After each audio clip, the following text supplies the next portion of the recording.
সুন্দরী ভাতিজা বউকে কুপ্রস্তাব দিয়ে ফেঁসে গেল চাচা শ্বশুর। হ্যাঁ দর্শক, এখানে এমনই একটা ঘটনা ঘটে গিয়েছে। চলুন বিস্তারিত তাদের কাছ থেকেই জানার চেষ্টা করব।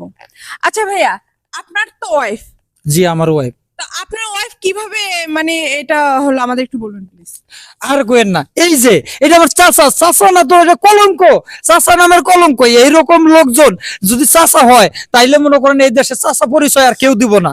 এটা বাতিজা বরে দিকে কি কোনো চাচা খারাপ দৃষ্টিতে দেখতে পারে? অবশ্যই না। এই যে আমার বাপ সহজ সরল কইছে যে তোর যে প্রতিবেশী হোক তোর চাচা, আমার কোনো আপন ভাই নাই, ওইটা মনে করবি তোর আপন চাচা। আমি সেই সুবাদে ওনারে আমি যথেষ্ট পরিমাণ সম্মান করি। পথে ঘাটে রাস্তাঘাটে জেনে দেই সালাম দেই। আর আজকে সালামের পরিধান কি এই? হ্যাঁ, আমার বউকে উনি কুপ্রস্তাব দিছে, এইটা আমি কি করে সহ্য করবো? ওনার তো খালি বাইন্দা রাখছি, আমার তো মন চাইতেছে মনে করেন আচ্ছা, আপনার চাচা যে আপনার ওয়াইফকে কুপ্রস্তাব দিছে, এই মানে কি প্রস্তাব দিছে সেটা কি আপনি কিছু জানেন?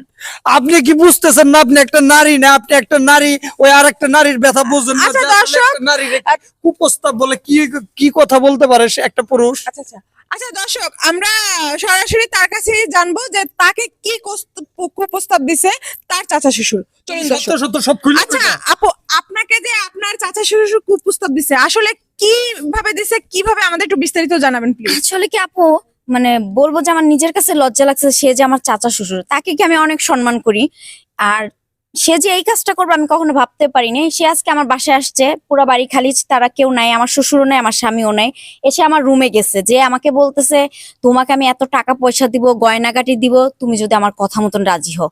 পরে আমি দুই একটা কথা বলে, মানে ওনার কথা চাল চরণ ধারণ বুঝে ফেলছি যে উনি আমাকে খারাপ প্রস্তাব দিচ্ছে, খারাপ ইঙ্গিত দিচ্ছে সেটা হ্যাঁ। বুঝতে পারছেন। কারণ উনি আমাকে এত টাকা পয়সার লোভ দিচ্ছে, সোনা দানার লোভ দিচ্ছে। আমি গরিব, আমার স্বামী আমাকে অল্প টাকার দামে শাড়ি পরায়, এগুলোকে আমাকে মানায়, সে আমাকে আরো বেশি সুন্দর করবে। আচ্ছা, চাচা শ্বশুর হয়ে কেনই বা তার ভাতিজা বউকে কুপ্রস্তাব দিল, আমরা তার কাছেই জানার চেষ্টা করব। আচ্ছা আঙ্কেল, আপনি যে আপনার ভাতিজা বউকে কুপ্রস্তাব দিছেন আসলে কেন দিছেন আর কিভাবে কুপ্রস্তাবটা দিলেন? শুনেন, সবাই আমারে দোষ দিতেছে, এক হাতে কিন্তু তালি বাজে না। এই যে আমার বাতিজার বউ, উনারা জিজ্ঞাসা করেন, আজকে দুপুরবেলা সে আমার সামনে আইছা এমন ভাবে হাসি দিয়া অঙ্গ প্রত্যঙ্গ এমন ভাবে আমার দেখাইছে, আমি কি ভাবছি যে আমার মনে হয় বাতিজে বউ আমার প্রতি একটু দুর্বল, টাকা পয়সা লাগবে, আর এই কারণে কেন বাতিজাটা গরিব, ঠিক আছে। আমি ওই ভাইবা আজকে তার ঘরে যায়, তার আমি বলছি যে তোমার টাকা পয়সা লাগলে, সোনা গয়না লাগলে সবকিছু আমি দিমু, খালি আমার একটু রাইতে আমার একটু সময় দিবা, এইটি আমি দিচ্ছি। দেখছেন, এখনো মনে হয় এই তো আপনার সামনে ক্লিয়ার ভাবে কথা কইতাছো। আমি যে আব্বা, তুমি লোকজন ডাক দাও, গ্রামের লোকজন আচ্ছা ডাক দাও, আঙ্কেল, ঠিক আছে? আপনার পুত্রবধূকে যে আপনার ভাই, মানে আপনার কি হয় উনি? উনি আমার প্রতিবেশী ভাই। আচ্ছা, প্রতিবেশী ভাই, আপন ভাই না? না না না, আমার আপন ভাই না। ও আচ্ছা। আমার ছেলের বউরে ছেলেরে বলছি যে উনি আমার প্রতিবেশী ভাই হলো আমার ভাই। উনা আসলে বা রাস্তাঘাটে দেওয়া হলে ওনারা যথাযথ আমার যেরকম সম্মান করো এরকম সম্মান করো। বৌমারও বলছি যে উনি যদি মাঝে মধ্যে আসে তার নাস্তা রাস্তা বানাই দিও, কিন্তু এর মতো একটা লফর, হ্যাঁ দাও দাও এরকম মন রয়েছে জুতা দিয়ে ফিরাইতাম, দাও গোটা।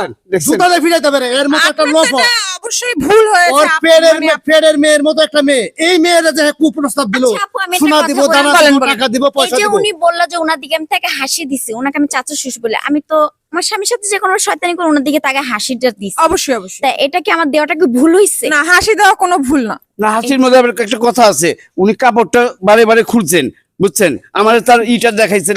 আচ্ছা, তার কথায় আমি সবসময় শাড়ি পরি আপা দানা। আচ্ছা, তার কথা বোঝা যাচ্ছে তার ভাতিজা বউ সমান অপরাধে অপরাধী। আসলে সত্যি কথা বলতে এক হাতে কখনোই তালি বাজে না। তো অবশ্যই এদিক দিয়ে কোনো সাড়া ছিল দেখে ওদিক দিয়েও এইভাবে তা কুপ্রস্তাব দিয়েছে। আসলে এরকমের করা উচিত না। আপনারা এই সমস্ত কাজ থেকে অবশ্যই বিরত থাকবেন। আমাদের এই ভিডিওটা শুধুমাত্র আপনাদের বোঝানোর জন্য, আপনাদের মেসেজ দেওয়ার জন্য আমরা বানিয়েছি। অবশ্যই আমাদের ভিডিওটা আপনাদের ভালো লেগেছে, যদি ভালো লাগে অবশ্যই আমাদের ভিডিওটা শেয়ার দিয়ে রাখবেন। তো আজকের মতো বিদায় নিব, আবার কোনো একটা ভিডিও নিয়ে আমি স্বাগতা সুমি হাজির হব। ততক্ষণ ভালো থাকবেন, সুস্থ থাকবেন, আল্লাহ হাফেজ।